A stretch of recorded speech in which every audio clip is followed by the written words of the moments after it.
Evo, first floor.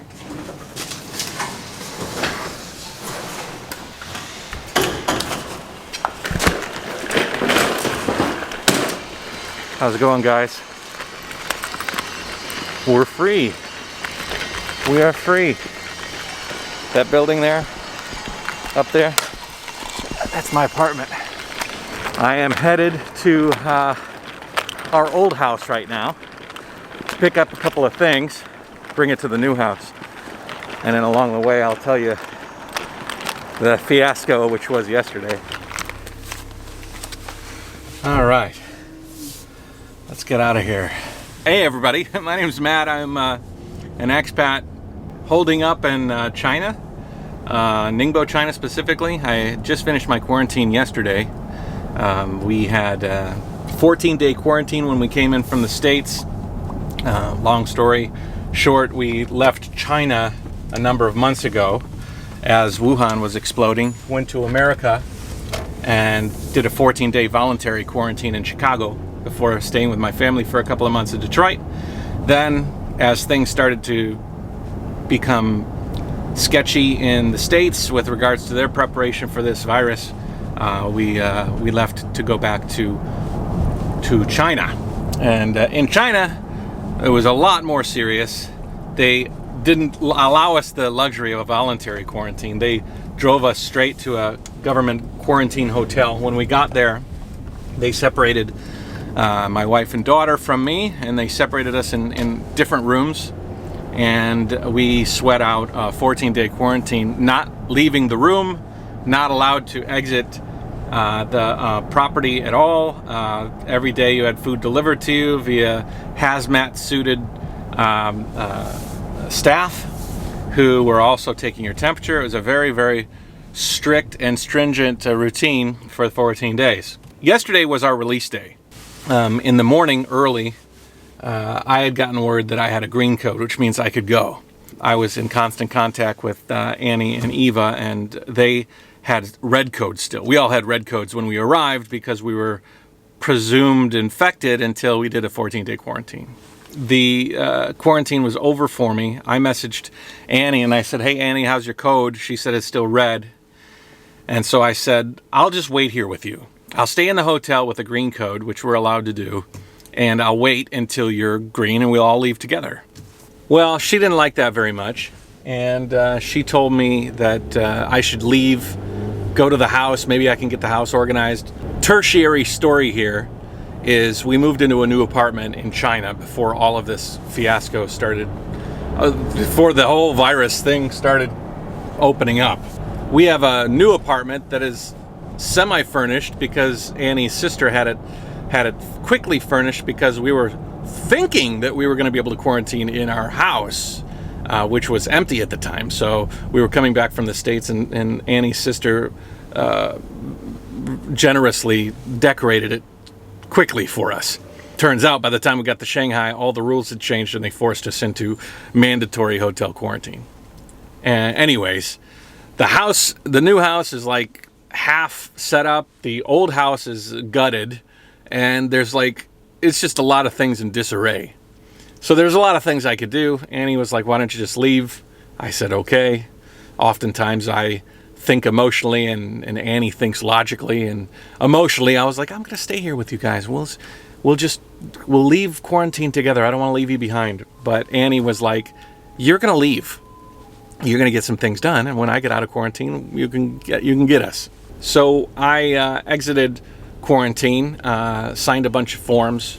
It was pretty hectic. I didn't record much, but I was able to leave, and I'm in my sister's van. She has a big van because we had a lot of stuff. We were going to move to the new apartment.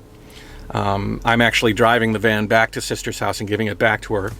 I went to the new apartment and I started organizing and whatnot, and then Annie messaged me and says, "Eva, my daughter, 3.5-year-old daughter, has a green code and she can go. But Annie," mind you, we all arrived in quarantine at the exact same time. So if we were on a stopwatch, it started all at the same time. So so now my daughter's free, my wife is still in quarantine, and I'm out.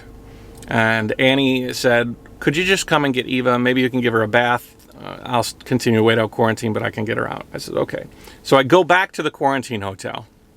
At the quarantine hotel, they allowed Annie to come down with Eva and deliver Eva to me via stroller. It's so strange that Annie and Eva didn't have...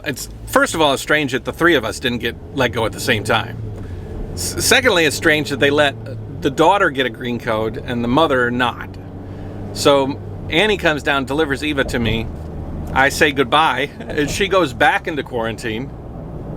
And I take Eva to Annie's sister's house, and give her a bath and change her clothes and get her out of like quarantine mode. She was extremely talkative in the ride. She was just, bye mommy, bye ma'am, I'll see you later mommy. As we're leaving the quarantine, this whole thing is very surreal. These circumstances are very surreal. Anyways, we're playing with Eva. Eva's relaxing. It's getting late. It's around 9 o'clock. I tell Annie that I'm going to take Eva to the new house, which I'm leaving right now, and we're going to go to bed. And if you get out, you let us know. She thinks that she won't get a green code until tomorrow, which means that her quarantine is going to go 15 days, whereas ours was 14 days, which is very strange. So I went home with Eva. When I got home, I started getting her ready for bed. And at 11:30, I think, Annie messages me and says, green code. So she got released. And so I messaged her. I said, can we pick you up? This is late. She says, yes.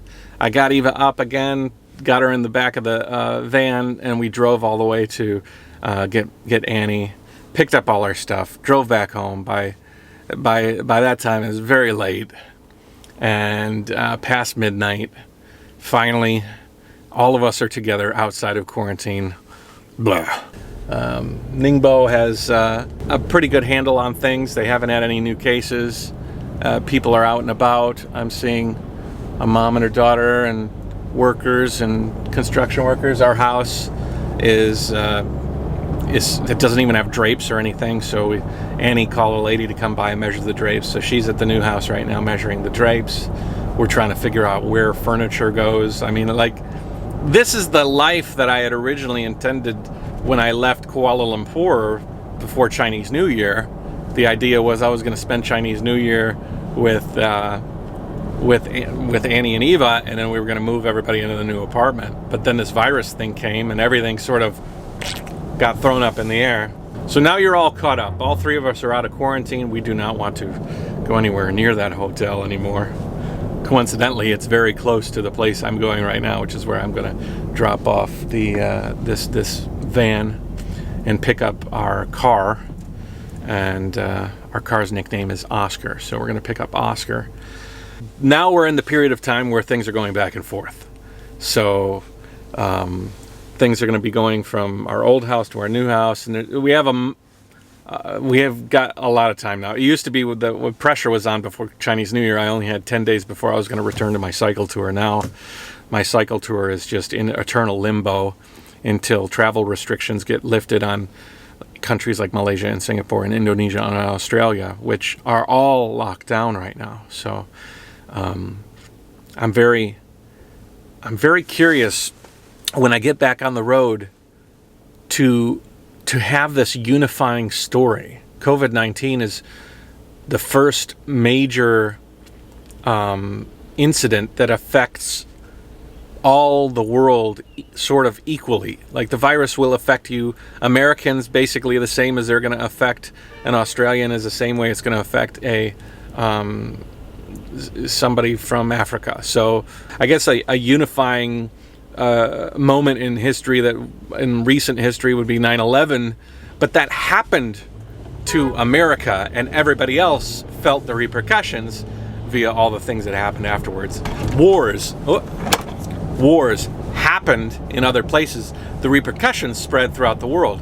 This virus is happening literally to people all over the world. So once I get back on the road, I'm curious what it's going to be like to drive around and talk to people about what happened with you guys. Did you have any personal relationship with anybody that was infected? How did you deal? How did you cope? What did you do during your lockdown? I mean, these are conversations that as I travel around the world will unify everybody I speak with. What an interesting, horrible thing to unify us all, you know? Very sad, but also very interesting, you know? I use that word in the most humble way that, you know, not interesting in any positive note, but interesting in a very thoughtful way. So, yeah. Once I go back on tour, I'm very curious as to what the world's going to be like and how people are going to be dealing with this. I think it's just amazing how much lives are affected, but also finances. I mean, people's money and how it's so interesting how in this crisis, trillions of dollars just appeared seemingly out of nowhere. Everybody argues so much about how we can't afford this, we can't afford that, we need a big military, we need the big, you know, we can't afford to give everybody health care, the medical debt, and we can't do that, and student debt, and this is a big deal, and we need to do, how are we going to find that money? Yet, in a moment of crisis, more money can just blink into existence. And what repercussions is that blink going to have on the future? Values of things, values of dollars, values of currencies all over the world, the structure of how the economy runs. These are going to be questions that are going to be answered later. Right now, I think it's a concern of getting things and getting life-saving moves, you know. But it's just an interesting observation how quickly we can react to things when it's dire. While we were gone, Annie's grandmother died. Aging grandmother. She was very old. I died of old age, not of COVID-19. But she wasn't able to come back because of what was happening here. And so the other thing that happened was we had 2 puppies. Those 2 puppies had passed away. And we've been kind of holding onto the ashes because we cremated Wawa and Hulabo. Hulabo means carrot. Carrot died a while back of a heart attack. Wawa died of, I don't know, she was just really old. I think she had a seizure. Tomorrow is Qingmingjia. Tomorrow is Tomb Sweeping Day in China, which is a day that you go to the tombs of your lost loved ones and family, and you spend time around the tomb, and you, in this case, add to the tomb. We're going to add Hulabo and Wawa to Annie's mother's tomb. I'm curious because it's normally a holiday where everybody kind of comes together, and now it's this post-COVID period in Ningbo, so I'm interested to see.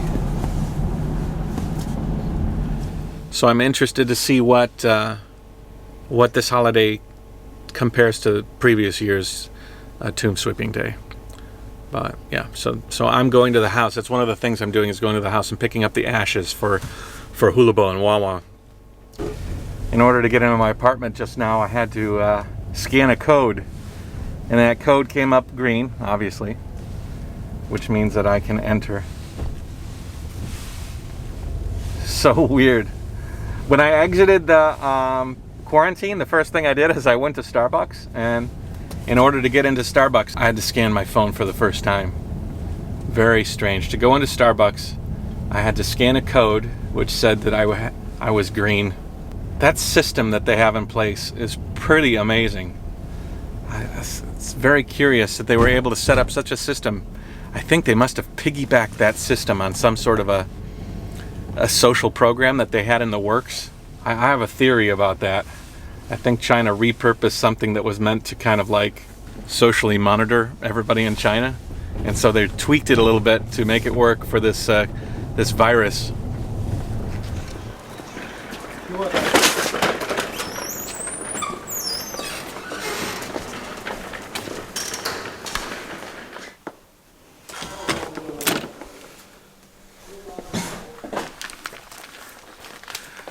All right, this is our old apartment.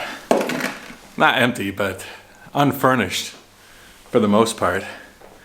One of the things that everybody has been asking is how the fish are, because we had three clownfish in the house when we left months and months ago, sort of in a hurry, and nobody wanted to leave the house in order to come to our place because the whole country was on sort of lockdown, so we didn't want to ask people to leave their houses so that they could come and feed our fish. Yesterday I came in here and the fish tank was covered in slime. Eventually we will move the fish tank to the new house, but honestly the fish tank is the lowest priority right now, and seemingly the fish are alive, which is a good thing. I can't believe it. And even the leather here is growing quite well, and other than being slimy, everything in here is surviving. But it is a total disaster. Our friend came here eventually and added some water and then fed them, so that's a good thing. A lot of you guys thought the fish were gonna die. They're pretty hardy. As long as you have enough salt, the water is fairly balanced, you continually add water and you have a little way to warm the water and keep the temperature balanced, they're pretty hardy.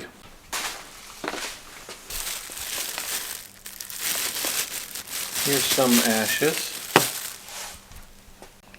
I'm walking through this house, which is sort of in disarray. It's just sort of chaos. And I walked out into the back porch and some lady walked by and peered through the bushes. She's a worker, works for the community here. And she gave me a look like, you guys are back. And she probably saw the house was in a bit of a mess and the state of things. And she was probably curious as to what happened to this foreigner and his family who are living here. Sort of makes me think about the thousands of homes in Wuhan that won't have anybody coming home. What impact, and in the world too, you know. There's gonna be people that rushed to the hospital in a hurry, packed up their bag, thought about what they really needed and got out of Dodge. And those properties are going to sit quiet, you know. They didn't survive in the hospital. There's so many stories like that that are going to be coming out of the woodwork after this all sort of settles, and people are going to be telling stories of Joe who lived down the street, left his house, never came back, you know. Sober thought, but crazy. So I loaded up a cart. This is our ice maker. Go to the new house. Some shoes and slippers and stuff, and of course Eva's trampoline. Eva loves the trampoline, so she'll bounce on that.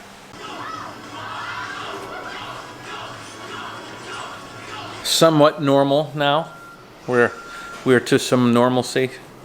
I'm back at the house, our house now, not the old house, the new house, and we've been sorting up some furniture and getting everything good. I think we're very close to being in a settled state, which is nice.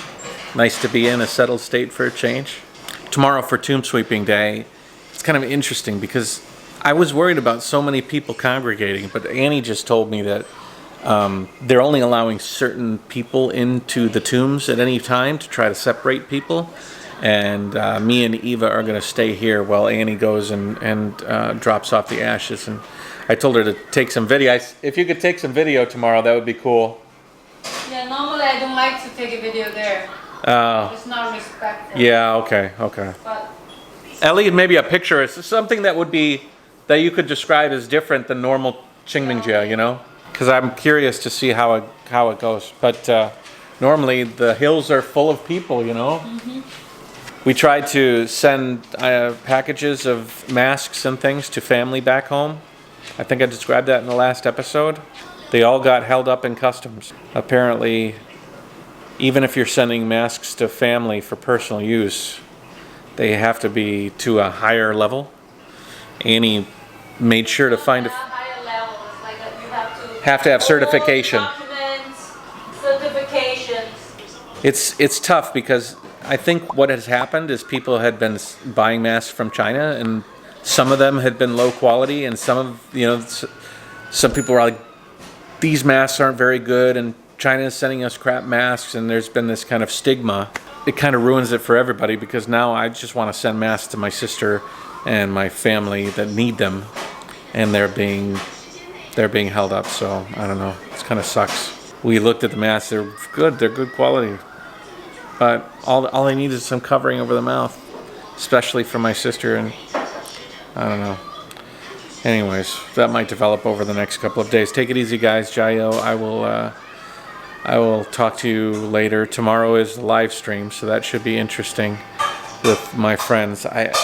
Because Annie is going to leave. I'm going to be here alone with Eva, so I don't know how that live stream is going to go. Might be might be a few cameos from Eva. Oh, we'll see. Take it easy, guys. Stay safe, Jayoe, and yeah. Stay safe. I'll do 2 times that.